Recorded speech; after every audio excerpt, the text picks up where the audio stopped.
Ireland 6, Kenzira USA 7, Holmes USA 8, and Rosser USA 9.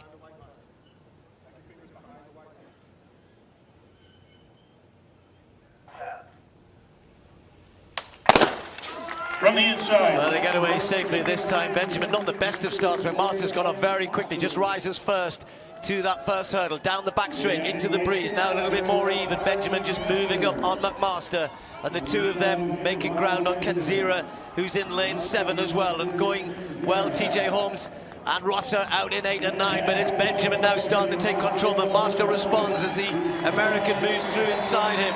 But look at Benjamin, only cleared in 2017 to run for USA, and storming away now, clear and gone. McMaster, nothing he can do. In fact, just stumbles a little off that flight here into the home straight with a clear lead.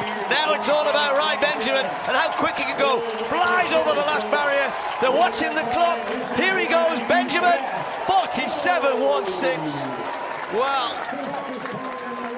his second fastest ever performance over the 400-meter hurdles, and for any other athlete that would be a phenomenal run, and by his high standards it is as well. But you just wonder what he's capable of. There's no Samba at the moment, but these two are so talented. Just ignore that caption there. The winner was this man, Benjamin. How impressive, Tim, in the second half of the race was he? I was going to say, Steve, it was a race at two halves. He looked very relaxed through 200 metres. Here we see him going into the second bend, and he seems to change gear. I know the stagger is unwinding to his benefit with McMaster outside him, but boy, does he look relaxed here and yet powerful. It's a wonderful combination here down the home straight. Look at the length of his stride here. Just oozing power. Smooth, too. Looks untroubled. Doesn't look under pressure. For my money, there's a lot left in the tank for Benjamin here. I mean, 47.16, the quickest time in the world this year. There's only a half dozen men in history have gone quicker than that, and he's streets ahead of the rest of the field. That was almost an exhibition. Well, what a performance. The world lead, 47.16 for Benjamin, and as Tim was saying, I think we'll agree there's more to come from him. What a performance. So 48.94 season's best, rather ragged run from Kyron McMaster. Both of the last flights he almost stumbled over. Capello improving to 49.37 for a season's best from the third for him. That will give him some encouragement. Good strength. She's run a 32-minute 10K. Although strangely, like so many of these steeplechasers, relatively poor on the flat. So will they hit these splits that we've been told, I think, are a little bit ambitious for this early in the season? 400 metres due to get together. That's in 70 seconds, 2:20 for 800, and obviously 3:30 for 1200 to stick to that schedule, which will threaten the world record. Still only 5 women ever have gone under 9 minutes, but an awful lot of athletes are close to doing just that. But just to emphasize, Steve, the caliber of this field, 6 of the fastest 8 in history go in this steeplechase. And yet, those times are impressive, as you said, and the time they've been set to chase is impressive. I'll come back to that in a second, just because I want to mention Geruto, who won the last time the women contested the steeplechase in the Diamond League, her first Diamond League race of the year. So you're right, you know, you've got them all there, so you can't really say who is the outright favourite. You know, is Geruto now the one to beat instead of Jepkoech just stepping out to make a little bit of room. So the pace you said though, Tim, you know, it is breezy down that back straight. I'm just looking there, they really have gone out hard here. Emma Coburn said, I'm going to have to commit, there's nothing else you can do, is there? Otherwise you end up in that sort of second group and too far removed from the real race, which at the moment contains 8 or 9 athletes. Well, I think Beatrice Jepkoech, coming off that water jump there in the red vest in second place, just eased into the front. She's jumping at the bit to maintain this tempo, really keen. Emma Coburn in the green shorts in 4th place is trying to go with this, but even this early, and 1.5 minutes on the clock, there are little gaps appearing. Caroline Twigong is the pacemaker. She's a 9:28 performer at her best. World Junior Champion back in 2006, Twigong. There you can see Jepkoech, the world record holder from last year, in second place. She's determined to burn off this field. So in a little bit of bother, La Villani, third attempt. About 5:61. Having set that season's best early, and oh no, well that could have been nasty. Thankfully he's okay. He's really disappointed though. It's a long way to come. He knows that, you know, he's a big name in the world of pole vaulting, but the younger men are moving on now, and then with all of his injury problems and reaching that point in his career where he really has to get his body right. He still, of course, has the ability. And actually, when he cleared 5:46, he looked as though he had so much room to spare, and then 3 pretty ragged attempts at 61. Back to this track, still Tweegong there, leading Beatrice Chepkoech. 4th in Rio, Chepkoech 4th in the World Championships in 2017, and then last year, bang, that massive world record in which she improved the figures of Ruth Jebet, the Olympic champion from Rio, by over 8 seconds in Monaco. Just over a year back. Now Chepkoech on her own. A lot of stuttering before that barrier. And coming along behind her in that blue strip is Nora Geruto. And that's an important gap. That's a significant gap Geruto has allowed to develop there. This, Steve, is reminiscent of Monaco. A couple of years last year, where we thought there was no way she could maintain that tempo, but she did. 2:55, you're absolutely right, Tim. That is right on that 8:45 mark. We have seen her do this, though, and slow and tired. Geruto just wondering whether to try and give chase here. But Chepkoech has set her stall out, so this is either going to work for her or it's going to go horribly wrong. Coburn trying to hang in there, desperately wanting to get close to that 9-minute mark. But there she is, climbing out of the water, Chepkoech, losing ground, losing energy as well, more importantly. But that first kilometre, super quick. The second kilometre now, she's going to be on her own, though, and that's going to make it really, really hard. Well, she's got that gap, but that first kilometre was so vicious that Geruto, Chespol and Coburn there in 2nd, 3rd and 4th are unable to close the gap. I don't know if she is slowing or not, we'll see after that opener of 2:55, but she comes through in front of us now with 4 laps to run. And Geruto, who out-sprinted her down the home straight, won by just half a second or so in Oslo a couple of weeks ago, has got a gap of about 15 metres now between herself and the world record holder. She's leading that chasing trio, while Coburn beginning to lose a little bit of ground in 4th place. They are strung out dramatically in single file behind the leader Chepkoech. And it's a hard way to run. We're able to get the splits on here. And if you look at Emma Coburn, she dropped from a 69, then a 72, and has just run a 73. And that's not the way to run a fast time. She went through in 2:56.5 through the first kilometre, but is going to pay, I think, for that. Will Chepkoech, though, she's still maintaining, although the pace dropping off. That was a 71 her last lap, so not as quick, obviously, but she's got the advantage, she's got a big advantage. So I guess now it's between her, the elements a little bit. That breeze is still strong in the back straight.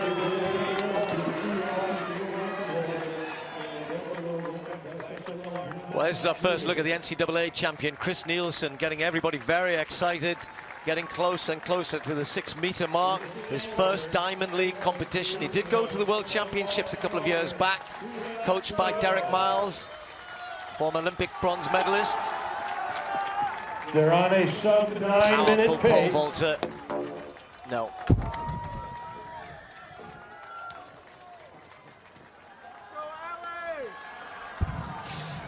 Well, we can go back to this steeplechase now. The gap is about 30 metres. There you can see top left of picture. Chepkoech has got a big, big lead. And was that Coburn going down at that barrier, just going into the back straight with just over 2.5 laps to go. And she's hit it pretty hard, and she's losing ground now, Coburn. Doesn't seem to be limping. Looks okay, but she's back in 5th place. Let's have a look at it again. See that barrier, centre of picture. Coburn in the green shorts. This is so my word, that is so unlike her. Now that, I think you can put down perhaps to the pressure of having to operate absolutely on her limit. But she gets back into it now. They're at the top end of the stadium with just over 2 laps to run, and Coburn taking that water jump in her stride, looking pretty impressive. I think she's unhurt, Steve, but Chepkoech went through 1400 and 4:06. The target was 4:05. Come through below us with 2 laps to run, 6:32 on the clock. The world record is still feasible. Well, she's going to have to go some. It looks a little bit tired now, and then there's a great race on. Kieng has got back involved with that group there, including Coburn. Coburn rallying again after that fall. That's a phenomenal performance from her to take such a heavy fall, straight back up on her feet, but must have taken something out of her. But as you said, down that back straight, the leader is still showing no signs of slowing up too much. Massive lead. She's not going to lose this race. There'll be a great scrap for 2nd place, and it will be well under 9 minutes, obviously, but how quick? Well, Kieng there in the white top negotiates that barrier with a lap and a half to run. She's the 2015 world champion and the Rio Olympic silver medalist. Kieng there to the left of that group. Geruto, the winner in Oslo a couple of weeks back. They're bunched now, aren't they? And Coburn has got a real race in her hands. She's got good speed in her legs for an impressive 1,500 metres. Oh, there's a faller there at the water jump. All these athletes are operating so close to their limit that the concentration can fail. Hitting barriers, hitting the water jump, going into the water. But Chepkoech looks quite serene as she comes through us now. 1 lap to go as she comes through below us. And the time on the clock, well, it was about 7:46. I don't think the world record is on, but it's going to be mighty quick and probably some way under 8 minutes as Coburn moves into second place with Kieng on her shoulder. Geruto not having as good a run as she did in Oslo a couple of weeks back. But Chepkoech there looks absolutely majestic. 250 metres to run. Coburn in that little battle with the 2015 world champion. She, of course, is the reigning world champion in the green shorts there, Emma Coburn. Raised at 9,000 feet in Oregon was a Coburn. And looking absolutely fabulous, rocking from side to side. Colorado, of course, is the background of Coburn, and she comes off the water jump so well. She's a great technician. This helped her enormously on the final lap in London 2 years ago when she took the world title. She's going to get second place here. But Chepkoech, watch the clock. It's going to be fast, under 9 minutes surely. Another fabulous performance from the world record holder. Coburn striding home to second place. She was hoping to break 9 minutes. It's not going to be the case here today. Not with that fall mid-race either. Kieng in third place, Geruto in fourth place. Frerichs comes through for fifth, her first steeplechase of the season. And that will be an American leader for Emma Coburn. Beatrice Chepkoech, operating on a different plane altogether, Steve. She just blew away the field there and was strong enough in that final kilometre to maintain her form. She's a lovely looking runner too. She's just 2.5, 3 laps. And Emma Coburn a very solid second.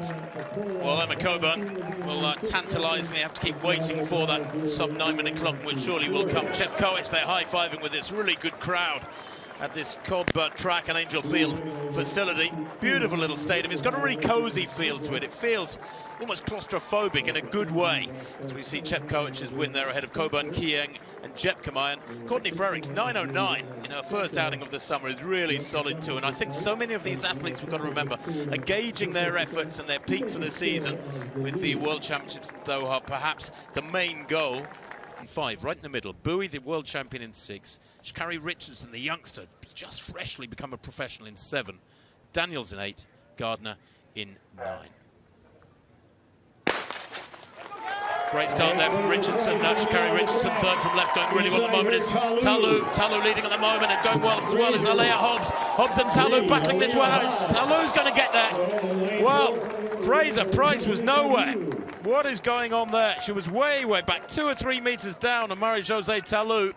The winning time 11:02 and the win plus 0.3, so they're pretty sheltered there by the stands down the home straight. So I'm surprised in some ways that the time didn't go under 11 seconds. Talu hasn't broken 11 seconds this year, and that is a big win. And it is about your win-loss record, isn't it? Not about fast times. But what on earth, Steve, happened to Shelly-Ann Fraser-Pryce? 10:73 just over a week ago, and nowhere near 11 seconds here.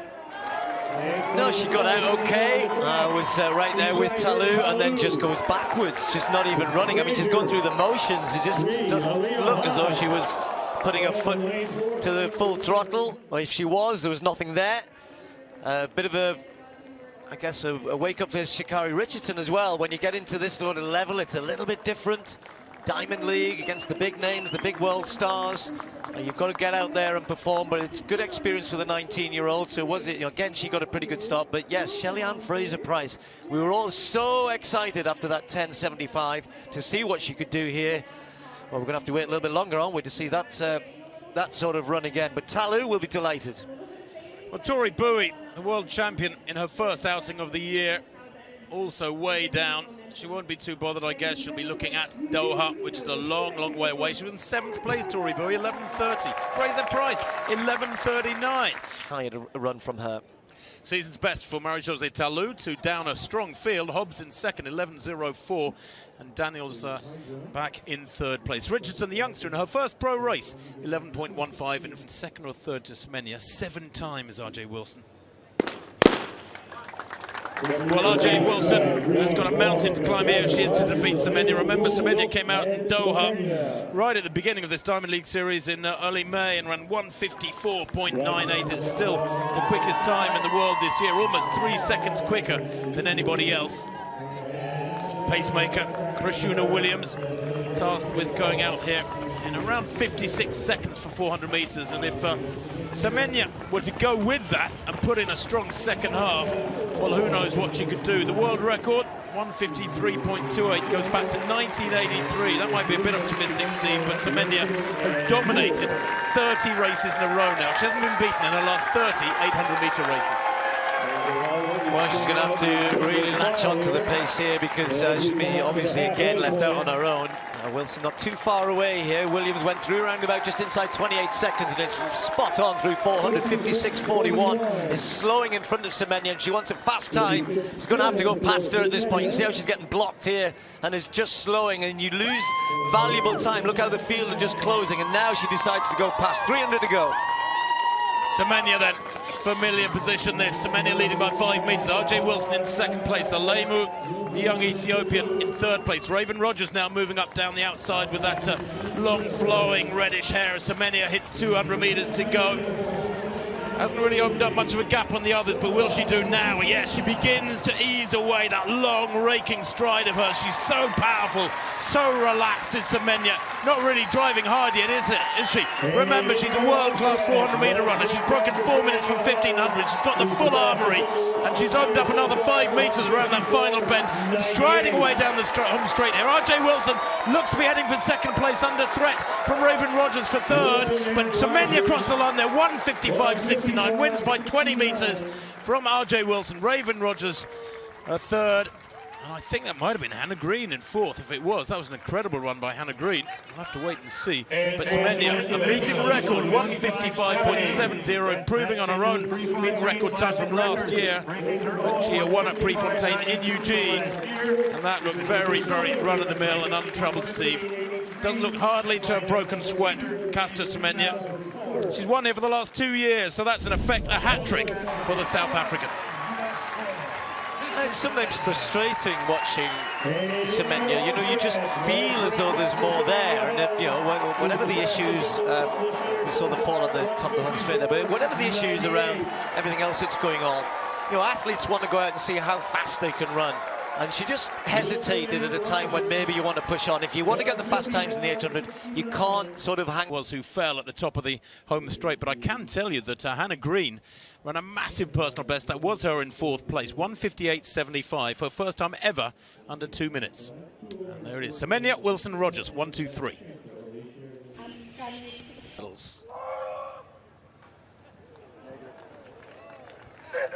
Yeah, I think that's the right thing to do. The shot put is just off to...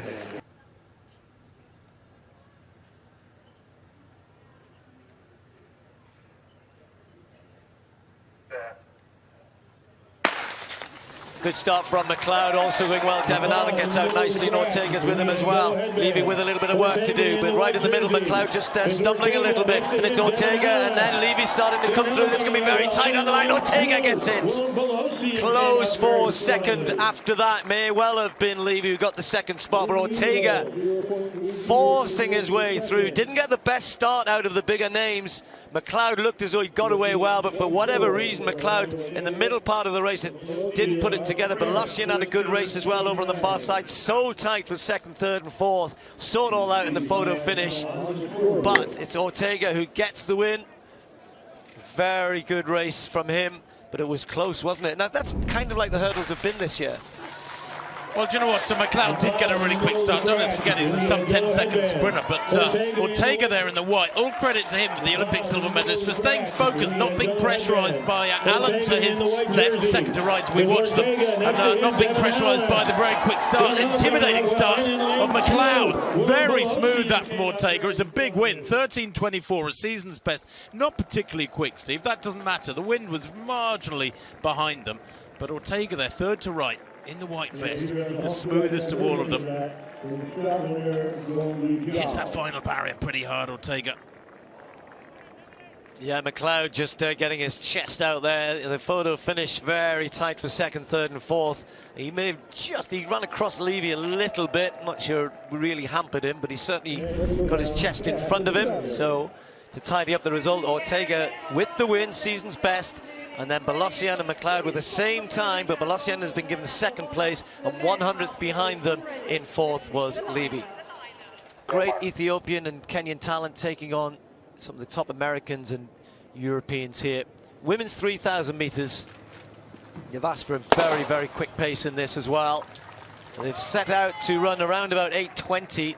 So they'll need just to let things settle down and hope that the pacemaking doesn't go too crazy over the first couple of laps. And it'll be Shannon Osika and Mary Correa will be given those pacemaking duties. So Osika got straight to the front and got herself clear of everybody. But I'm just watching to see where the likes of Hassan are. And Hassan often likes to go at the back. And she's done that straight away, or is towards the back, if you like. And others, she lets them kind of dictate the pace. But Dibaba against Obiri, they all think they can kick, and with Dibaba's speed, you'd wonder whether or not she'd be happy with a slightly slower pace here, and that Obiri would like it quick. But they've got to just close that gap to the pacemaker, or otherwise she'll be away and gone. Well, yes, but we mustn't forget, Steve, that Dibaba, despite that fabulous speed, or as well as that fabulous speed, is a world-class 5,000-metre runner as well. Just one thing about that 8:20 target they're meant to be going at. Only 4 athletes in history have ever gone under 8:20 for 3,000 metres on the women's side, and they were all Chinese, and they were all back in the 90s. It was Mars Army, of course, and many people will look at those. Many people who know the sport very well with a slight squint those times. And Helen Obiri is the 5th fastest in history, just outside 8:20, and many will say, actually, she's the unofficial world record holder. Yeah, pacing was a little bit quick there. Osika through the first 400 metres. I mean, you're right, Obiri, the experience that she has, Dibaba, others, there's so many athletes in here. Teferi just moving up on the outside. We haven't really mentioned Klosterhalfen, the German athlete, again, based here in the US now. Ran a pretty impressive 800, 1500 double in preparation for this, where she ran 2:4, I think, and 4:3 within an hour or so of each other. Laura Waitman of Great Britain a little bit further back in the field. Then one or two of the other Americans to mention. Dominique Scott of South Africa also here. So good pace being set. Actually, the one I haven't mentioned, Tim, is Ayana. First time we've seen Ayana since the World Championships in 2017 in London. And remember what she did in the Olympic Games in Rio. So a lot of interest to see how Ayana will go here. But she's set herself in the middle of the pack in the early stages. Doesn't want to get too involved, or doesn't appear to want to get too involved, but they're just slowing up a little bit, which after that first lap is understandable. Yes, Steve, I'll be fascinated to see how Ayana goes, because she races so rarely. We know she has had injury problems, but I don't believe she'd have stepped out into the thick of competition, into the big time like this, unless she was in pretty good shape. Training, of course, tells you what sort of shape you're in. She'll be very aware of her fitness. She wouldn't want to, as an Olympic champion, world record holder at 10,000, she wouldn't want to humiliate herself by stepping into this not in reasonable shape. Now, back to this women's high jump competition. And Levchenko there. Mahuchik, in fact, it is. Cleared 198 first time, having cleared the 2 previous heights second time, but that's a first time failure for her. 198 incidentally for Mahuchik. It's a personal best. Duplantis, he's got this one, 593, only man still left in the competition. He's put it up to 6 meters 1. Crowd loving this, the teenage talent. I was looking at a quote, Derek Miles was talking about his own pole vaulter, but he mentioned Duplantis, and he said, the sport has never seen anyone like this. We don't know what he can do. Can he do 6:01 here? No. First attempt. Well, he's competing against himself now. He's put away a fabulously strong field. Kendricks Lisak in second and third are the world champion, reigning world champion, and world silver medalist from 2017 respectively. We can go back to the high jump now. Now, Vashti Cunningham has cleared the previous two heights, and she goes here at 2 meters at the second time of asking. She's in third place. Both Lasitskene and Mahuchik cleared 198 first time, but this would elevate her into the lead and challenge the Russian Lasitskene. Holds the meeting record, Lasitskene, with 2:03 a couple of years ago. Oh, yes. I thought she's looked impressive throughout the day, and that was fantastic from Vashti Cunningham. She's jumping with real confidence, real authority, and she'll need it too, because Lasitskene, the world champion, twice world champion from Russia, is supremely consistent. But that, a first-time clearance at 2 meters, really does put the cat amongst the pigeons, because it throws the gauntlet down to the other. First-time clearances are so important. 3 laps to go on this women's 3,000 meters, and the pace was very quick early on when they went through 2:45. Korea still leading it at the moment. Gidey is right up there. Obiri and Dibaba just sitting off it. Klosterhalfen is there, and the gaps are starting to appear now. Fast pace, really fast. We can go back to this high jump, which is building so nicely. That, by the way, was a personal best for Vashti Cunningham. She'd never broken 2 meters before. She has here today. Now the Russian goes clear, booms clear, and by a big margin. Yeah, she too jumping with real authority. I suspect she's thinking, how dare she challenge me, this young American. Well, here we are, and this is a race which is panning out a little bit different than we might have thought, because it's fast at the front, but Dibaba with Gidey and Sifan Hassan is going past Klosterhalfen. They've got 2 laps to go, and everybody there is starting to break apart. And the other athletes are running very, very quick. Laura Waitman of Great Britain making good moves as well, moving into the top 7 there. But they're heading for a well under 8:30. Gidey, a first track race of the year. This is a bit of a surprise, taking it to Dibaba and Hassan. Obiri is really struggling further back. Klosterhalfen trying to hang on to Hassan as they go down the back straight with just 600 meters left. And this is really good, strong running. And I just wonder whether she's just turning the screw because she's worried about the pace of Dibaba, who looks as though she's beginning to struggle. No doubt about it, Stephen. Hassan here leading the chase with Klosterhalfen hanging on to her coattails, so to speak. And I think Dibaba might be broken it. She's got the gap there as Gidey. 3-4 meters, and she's going away. And now all of a sudden it's 6 meters. And Dibaba has certainly hit the blocks there. The rest of the field spread eagle by this very quick tempo. Gidey approaching the bell, and then there's a group of 3 now. Are they chasing or are they hanging on? Hassan moves past Dibaba. 7:13 at the bell. This is very quick. Gidey with Hassan in chase. Klosterhalfen is there, and then there's a little bit of a back gap to Helen Obiri. Waitman of Great Britain moving through as well. So the 4 are away. Then there's a group of 3. But these 4 have got it between them. But Gidey out there to be shot at, because here comes Hassan. And Hassan was so disappointed to be out-kicked in Hengelo. Has a little look behind to look for the danger. But I don't think there's any here. 200 meters to go. Sifan Hassan moves past Gidey. Dibaba trying to rally. Klosterhalfen nothing to give at the moment. And Hassan starts to extend away. Sifan Hassan sprinting around the top bend. Now, this is going to be quick. If this last lap is anything around 66, 67, maybe even quicker. We said they were aiming for inside 8:20, and here comes Sifan Hassan. The crowd are on their feet in the home straight. Sifan Hassan looked behind. She's got this one. Will she get under 8:20? Watch the clock. 8:18. Klosterhalfen second, then Gidey, then Dibaba. Then Laura Waitman coming through for Great Britain. Great performance from her. Then Helen Obiri. Well, stunning times here in this 3,000 meters. And Sifan Hassan, well, we looked at this field, Tim. We said it was set up to go quick. Not sure that was the script. We're not sure that Gidey was the one we thought would really take it to everybody else in her first track race of the year.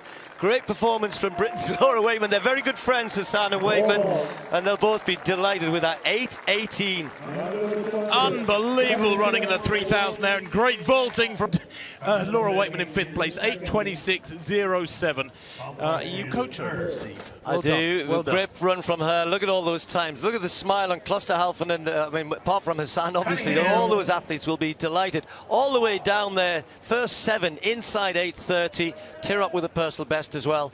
What a race that was. Hassan, well lead, brilliant. So he has such speed, Mike Norman. This could be special. Thebe in 1, Cedeno 2, London 3, Norman goes in 4, Curley in 5, Cherry 6, Montgomery 7, Taplin 8, Jones on the outside, Jonathan Jones in lane 9.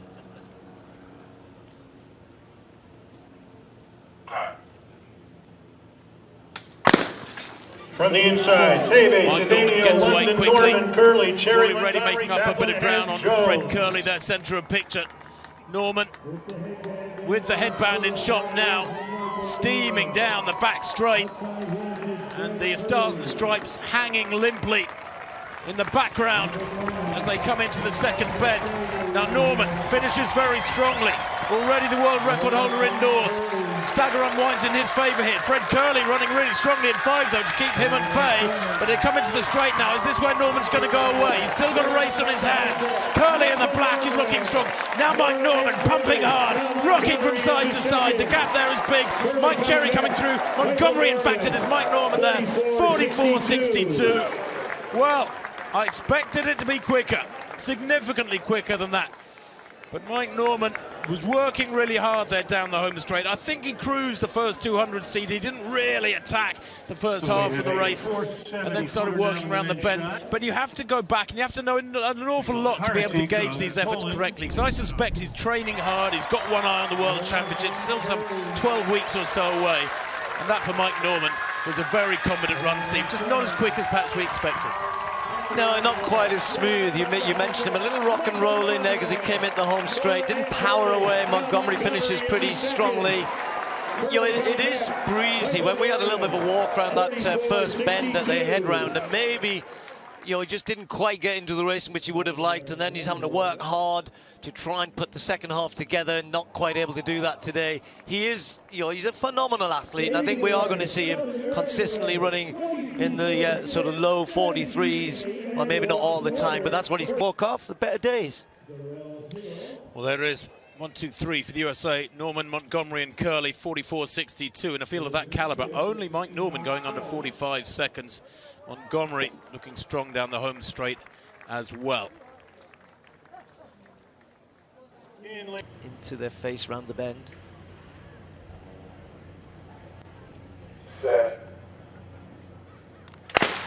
Away cleanly, Asher Smith gets a good start already, takes a yard out of Daphne Skippers. And it's Dina Asher Smith who's running a good bend with Elaine Thompson. Prandini's running a good bend as well, so Prandini right out there in front, Akatbari not too far away. So it's all to play for here, very, very tightly. Elaine Thompson and Akatbari starting to forge away. Has she done it again here? Akatbari surprises everybody, 22.06, almost stumbling over the line. She was leaning and leaning and leaning. Well, she did it in Rabat when everyone was looking everywhere else, and again she's done it here. The others are getting slower as she's getting quicker. So Akatbari, maybe a little bit of strength on that top end. I don't know. That breeze, we just look at the flags, has picked up again. And although in terms of the wind, Tim, being a following plus 1.9, that's the strongest we've seen. It may well have been in their faces around the top bend, could have been a factor. Well, that's right. It could have been that she was sheltered a bit more in the stands down the home straight. Okobari there in the green, second to left, picks up Lalova Collier very quickly at about 17 metres round the bend. She's strong. She doesn't know what's going on inside her, and she stays clear of them. You can see Elaine Thompson there in the blue, third, fourth from left. I thought was going to come through here, but Okobari is big and powerful and wins there by a metre. Dips at the line superbly too, and athletes like Daphne Skippers and Dina Asher Smith never really got a sniff. The battle was going on out there in lanes 6 and 8, wasn't it? Wow, Okobari held her form so well there through the last 50, almost stumbles at the line with the ferocity of that dip. This is like a rebirth almost for Okagbare, 30 years old. Well, 2 back-to-back wins in the Diamond League, one over 100 metres and now over 200 metres. Blessing Okagbare, 22.05. Thompson got second ahead of Dina Asher-Smith. A new national record for the 400-metre specialist Nasser for Bahrain, 22.50.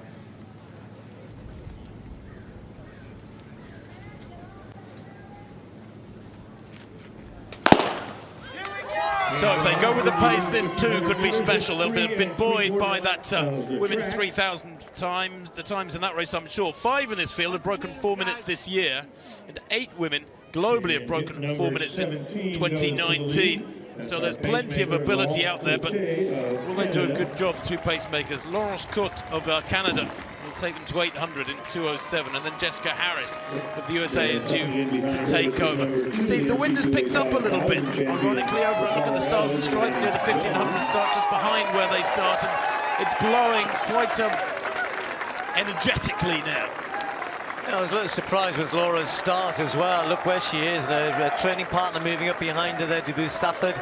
And, you know, they've gone out quickly, but Laura just got sort of stuck a little bit. Run wide down the home straight, but now in a good position here. This is where the wind is at its worst around this part of the lap. And I agree with you, I think it's picked up. And it may have an effect, but they've certainly set out pretty quickly here through the first 400. Back very fast. Muir up into 5th place. Arafi is there, good to have Segai in 4th place. Watch her, the rather hunched-shouldered running style of the little Ethiopian. She's only 22, world number 4 this year. She was 3rd in Rabat in a personal best a couple of weeks ago of 3:57. And moving along nicely. Lazitskina at 2 meters and 4. First time clearances all the way through. Has looked incredibly good today. And again! Wow! What is she capable of? That's 2 meters 4 cleared. Back to this track, they come down in front of us now with 2 laps to run. And the tempo is quick, no doubt about that. Cote, Hailu is there. Cote and Harris, the 2 pacemakers lead. A bit of a gap now back to Lemlem Hailu. Good to have Segai there in the white vest. In 4th place, effectively including the pacemakers. Laura Muir on the shoulder of Segai. With 11 on her shorts, that's Winnie Nanyondo, the Commonwealth bronze medalist at 800 metres a few years back. She set a personal best in Rabat at 3:59, and they're bunching there, and Laura Muir doesn't like that. She wants to begin to stride out here. Kipyegon in the red vest, though, of Kenya, tucked in behind Laura Muir, and I almost get the impression she's tracking Muir here with Hill tucked in behind them in the green. Segai behind Hill. Yeah, Laura's had no real help from the pacemakers. It was too quick early on, then it slowed, and then she took off the second pacemaker. Laura then had to move around the bunching athletes. Kipyegon, really good to see her back and contesting this, but it's going to be a cracking. Look at Hull as well, who's having a wonderful race, the Australian. So Laura Muir there to be shot at, 400 metres to go. It's going to be a burn-up on the last lap. Through the bell then, Laura Muir from Kipyegon, the Olympic champion. The Kenyan making her first outdoor run out of the year. Hill in 3rd place. Segai, the consistent Ethiopian, in 4th. And then Winnie Nanyondo in that yellow vest in 5th place. But Muir under some pressure. Kipyegon looks very smooth on her shoulder as she's just biding her time. She has superb speed, endurance. These 3 just beginning to get away, although Nanyondo in the yellow hanging onto their coattails with 200 to run. Segai looks threatening as well. She's in their slipstream as Laura Muir around the crown of the bend tries to shake off the daunting figure of Winnie Nanyondo. Back in 4th place, but it's Kipyegon it is in 2nd place. Coming through strongly is Houlihan. That 5,000-metre runner strength from the American is easing her past Segai. Is she going to get Laura Muir as Kipyegon kicks away to victory shortly? It's going to be Kipyegon, Muir and Houlihan for the USA. 3:59.03. Not quite as quick as they had hoped, but Kipyegon there is back, and back in style. Well, she only really hit the front with about 100 to go, but she really needed to. She had perfect pacemakers from the 2 official pacemakers in Harrison Coates, and then latterly Laura Muir around that final bend. The winning time 3:59.04. Muir and Houlihan going under 4 minutes as well. So does Segai in 4th place. But Steve, she is special. Meyer in the 100. Cisse in 1, Tortu 3, Gillespie 4. Gatlin goes in 4, Coleman in 5, Rogers, Hughes, Tracy, Burrell. Really good start there from Justin Gatlin, but so does Coleman go away quickly too, and Coleman leading at the moment. This is youth against the older Gatlin, and he's going to win it by half a metre here. The two of them well clear of the rest. Coming through 3rd, I think, was Darnell Hughes. 9.80. Well, if that's confirmed, let's have a look at the wind speed. Minus 0.1. Boy, oh boy. That's the fastest time in the world this year from Coleman. And that is a very, very impressive win indeed. Goodness me. It's confirmed at 9.81. It is still an improvement on his own world lead of 9.85. That was in Oslo just over 2 weeks ago.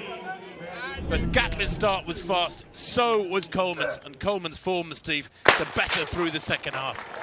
Yeah, he's running with that sort of confidence that, you know, people have become world champions and Olympic champions in the 100 metres have. You know, he knows he's good out of the blocks. Of course he is. He's a world record holder indoors. And he doesn't buckle at all under the pressure. There was pressure there. Just watch this. Explodes out. He knows that he hasn't got away from Gatlin, really. And Darnell Hughes came through for the tall runner, just coming through here for 3rd. But it was between those two. And as I said, he didn't buckle. You know, the form doesn't change here. Just keeps driving. Doesn't tie up. Gatlin's trying his best to get back on terms, but a little look across from Coleman there to say, no, my day. I got that advantage at the beginning. I wasn't going to give it up. And I think that was the difference. Fabulous start from Coleman. 9.81, fastest time in the world this year. From Gatlin's 9.87. That's still pretty good at the age of 37. And Darnell Hughes equaling the season's best, 9.97. The Briton consistently. 100-metre medalist Clayton Murphy in this with Ben Blankenship as well. The men's mile, last event.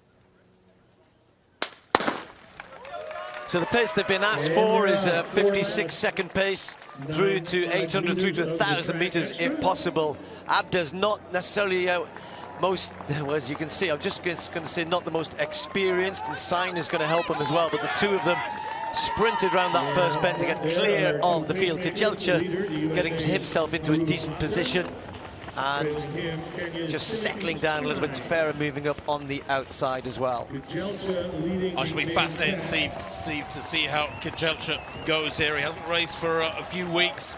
World record indoors, of course, with that 3:47 clocking in Boston back in February. And he looks like he's up for this long lead, isn't he, Kajelcha? 21 years old, that's all. He's been around for a long time already. He was racing world-class times when he was 17, if that age is to be believed. And of course there's a long history of East Africans with age adjustments who come in at some stage of their career. But Kajelcha, doesn't matter about his age, this is a senior men's mile, and they are shifting along very swiftly indeed. 56.82 through 400 metres. Yeah, pretty good. And nice, sensible first lap. Kajelcha leading the train, if you like. That's Tefera. You've got Manangoy, Timothy Chariot with that forward leaning action of his. Suleiman just tucked in as well. So the big names have got themselves involved early enough here. Blankenship a little further back. Matt Setrovitz right towards the back of the field at the moment. And the Ingebrigtsens as well have sat off this early pace a little. And a bit of a gap just appearing to Kajelcha. And that's, of course, dangerous for two things. One, that he gets left out there in front, and then as the pace, if it does slow, everyone starts to bunch up behind you. So Kajelcha just had a little look behind there as they come round to complete 800 metres, and Chariot doesn't like the fact that this is slowing and moves past Kajelcha. Yeah, Kajelcha, it's strange. He looks rather a reluctant leader there. He was really easing back on the throttle coming down that straight towards the halfway mark, and now he's slotted into 3rd place in the main pack. 4th, you include the pacemaker, who's no use really. He's about 8 or 10 metres out in front, no use whatsoever. Kajelcha, I think, wants to run from behind here, not be the man to be shot at. So Chariot is that man. Tefera behind him. Suleiman moved up on the outside. Manangoy still tucked in on the inside. Kajelcha in that pack. Ingebrigtsens have got a little bit closer. Jakob and his brother Philip right there as well. Nick Willis sitting at the back with Centrovitz won't mind the fact that this has slowed up somewhat as they're coming down the home straight. It'll be the bell this time, and they're really bunching up. Ingebrigtsen moving up on the outside. Kejelcha just moving through as well. Menangoy looks a little bit boxed. Bergen is right there, but it's Chariot out in front. Yes, but they're queuing up, aren't they? It's turned into a tactical, this one. 2:55 there at 1,200 metres. It's certainly not quick. Nobody worried about the time. It should be a fabulous dust up there. This could be the race for any one of 8 or 10 men. Chariot in the lead. Kejelcha looks a little bit done for pace at the moment. Clayton Murphy not too far away. Blankenship going past athletes. Menangoy struggling as well. But Ingebrigtsen right there. So Jakob and Philip not too far behind him. But it's Chariot leading. Tefera just moves past Ingebrigtsen, who's got himself a little bit blocked. Blankenship is right in this race. These 5 men, 6 men pulling clear. Chariot takes another look behind. Where's the danger? It's Suleiman. And it's Ingebrigtsen, 2 Ingebrigtsens, Blankenship coming right outside, but it's Chariot stretching away. And he's got too much pace for the rest of them. A good scrap for second place, but no doubt about the winner. Chariot gets it from Suleiman. Philip just outleads Jakob. The time, 3:50, not inside 3:50. They lost it in the middle of the race in terms of times, but well controlled by Chariot. He took the race by the scruff of the neck when Kejelcha didn't fancy the front. We can probably assume Kejelcha wasn't feeling good because he didn't perform well at all. But once he got in the front, there was no heading him, Tim.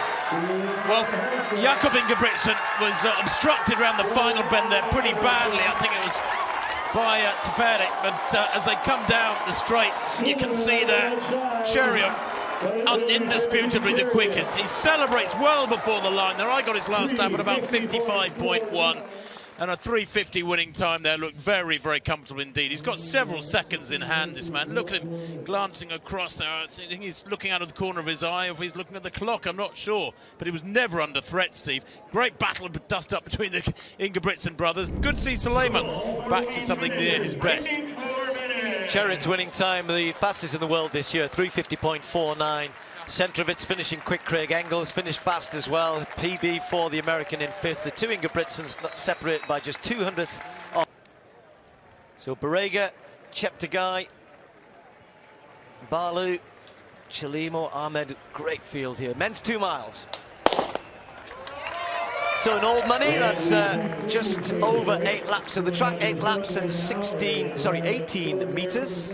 Maths is terrible. A mile, of course, 1,609. So the 2 miles, 3,218. Exactly.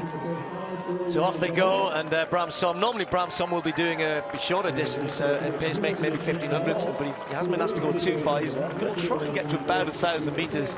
Tim, which would be good if he could. He's normally pretty good. He's normally gets his pacing just right. Well, he does, but I can't remember the last time I saw Bram pacing a race of this length. He normally, and has been, as a former European champion at 800 metres, the pacemaker in these latter years, he's well into his 30s now. He's normally a pacemaker over 800 metres. It's going out at around 52nd pace. So this is dawdling for Bramsom, the Dutchman who leads. He is, in fact, 39 years old. Took that European title in Sweden back in 2006. But around 60 seconds per lap is what's been requested. While they look relaxed now, the compounding factor of lap after lap at 60 seconds pace, 4-minute mile speed, really does kick in through the second half. So it'll be interesting to see how close they can get to 8 minutes. Well, we can go over to the back to that pole vault competition now, and Piotr Liszek, Mr. Consistency, 5 meters 81. First attempt coming up. There's his card, bottom right of his picture. Perfect so far. Liszek, World Championship silver medalist in London 2 years ago. Oh no, that looked a little late, but that would have equaled his season's best. He did that in Oslo just over a couple of weeks back.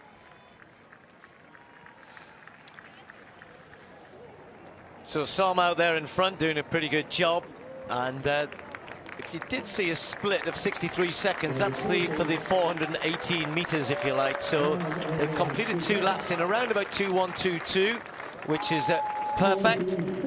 Maybe a tad slow. That's not a bad thing. There are plenty of men in here who could pick it up in the latter stages. Barega just moving around Quemoy. Quemoy's run a 3:33, 1,500, trying to get back the former Commonwealth silver medalist into that sort of form. That was all the way back in Glasgow 2014. He's Barega being followed by Chelimo. I was watching Chelimo doing some strides down here yesterday. Looks really sharp and quick as well. Chelimo, he gets underrated a little bit sometimes about his sprint finish. So Barega there, then Chelimo. Cheptegei, as I said, has moved much closer now. The World Cross Country champion sitting right behind the top two. But now it's up to Vincent Kibet, and you couldn't have a better pacemaker, Tim, at this point, because Kibet's in great shape. Absolutely, and I think they were slowing a little bit on that last 300 or 400 meters, and that's why he's striding out now, Kibet, trying to drag them back onto something closer to 60-second schedule.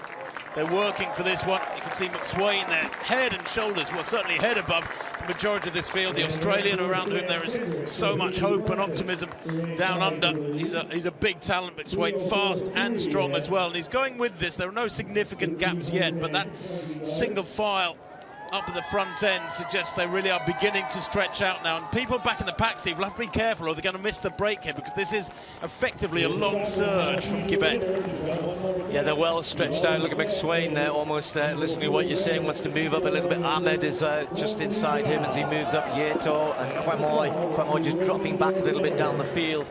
But Cheptegei, nice, lovely action, Cheptegei. But Barega and Chelimo look like they want to get this moving. Chelimo in particular is thinking, no, come on, guys, let's get this pace going, because we were running it a couple of seconds quicker than this. They're going to come round to complete the first mile. It'll be around about 4:05 or so through the mile mark, maybe even a tad slower. It'll be the second white line, that one right there, 4:04.06. So that's not bad, but if you want to run 8:1, 8:2, that's asking a lot for the second mile, and the gap's now starting to appear. Well, yeah, 4:04, it's solid. I mean, you know, we mustn't criticise athletes who are moving along at a 61 second per lap pace, indeed quicker than that, 4:04.86 at the mile. Chelimo in third place there, looks fantastic. Barega beginning to lean in on Kibet in that white vest, Steve, and I get the sense that Barega really does want to kick this on. Maybe wary of Chelimo's finishing speed. You've got to remember that Chelimo is the Olympic silver medalist at 5,000, and he is letting that little gap begin to appear behind Barega. Cheptegei trying to move up and close the gap. Let's quickly just break off for the pole vault. Sam Kendricks then at 5:81. What can the world champion do here? Yes, goes clear. Kendricks goes clear. He's already seen Duplantis go clear. So two men now over 5:81. Lisek, remember, failed. Nielsen also failed, having cleared the Piraeus height third time. 3-4 and 880 yards. Well, the women's high jump. And Mahujic going clear at 192 at the second time of asking. Plenty of speed there. Well, I was really impressed, by the way, with Vashti Cunningham when we saw her jump 5 minutes ago. Well, those two are still trying to hang in there. Cheptegei trying to take Chelimo with him to get closer to Barega. That quick lap, Vincent Kibet's last lap, around about 59.5, 60 seconds, and that's what created that 10-15 meter gap. It's up to Barega now to keep that there. Don't let them have a chance of coming back to him. He's still got 2 laps to go when he comes down this time, but that gap is one which could be closed.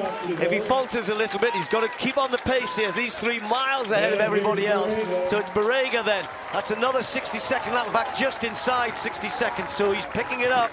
Cheptegei doing his best to try and close it down, but with less than 800 to go, it looks like he's running out of time. Back to this pole vault. And Nielsen, third and final attempt at 5:81. No, wasn't close either. Well, he was living dangerously. He cleared 5:61 second time, 5:71 third time. And that just proving to be beyond, one height beyond for the youngster. Cheptegei's in chase here. He's closing the gap a little bit. Chelimo's gone, and nothing he can do about these two. So it's going to be Barega versus Cheptegei. Can the world cross-country champion close in on the track specialist? Barega himself ran in the World Cross Country, was 5th. That's not his speciality. The 19-year-old is better on the track. This is his domain, and he wouldn't want Cheptegei to challenge him here, particularly on the last lap. So as they come down with just 1 lap to go, they'll hear the bell this time. There's now only 5 meters between the two of them. Barega leading from Cheptegei, then Chelimo another 15 meters back, 7:08 at the bell.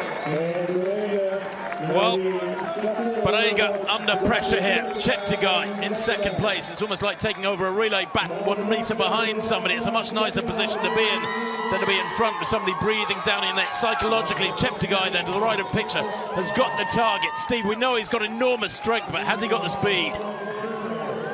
Well, there are going to be a couple of national records going. Cheptegei's national record is 8:25. He's going to be way inside that. More importantly for him at the moment, can he get the win here? Barega has sat out there in front of Cheptegei, trying to challenge. Barega responds around the top end, and here comes Chelimo from nowhere.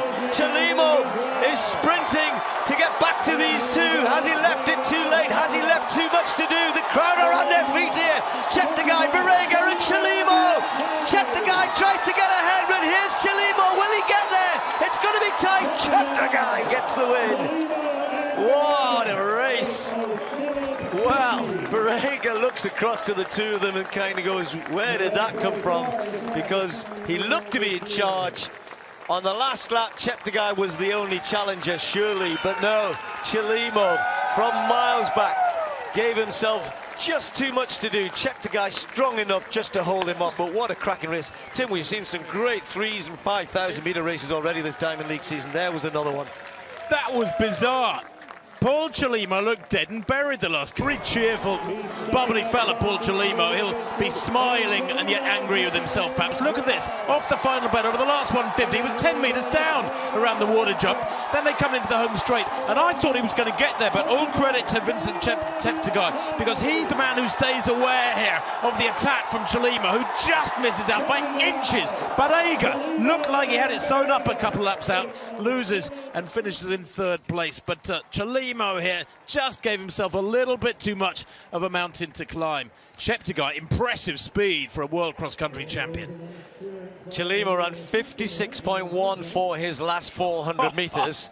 And you're right, he just mistimed it. That's really what it came down to in the end.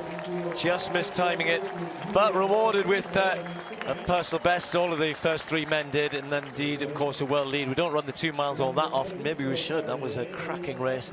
So Cheptegei gets the win. Another defeat there for Barega. He'd be so disappointed after having done all of the hard work. And I think you're right, Chelimo will think, ooh, maybe I should have just stuck it a bit closer. PB for Ahmed as well in fourth, the Canadian. But cracking race from the three men. At the front, Chelimo taking the plaudits from the American crowd.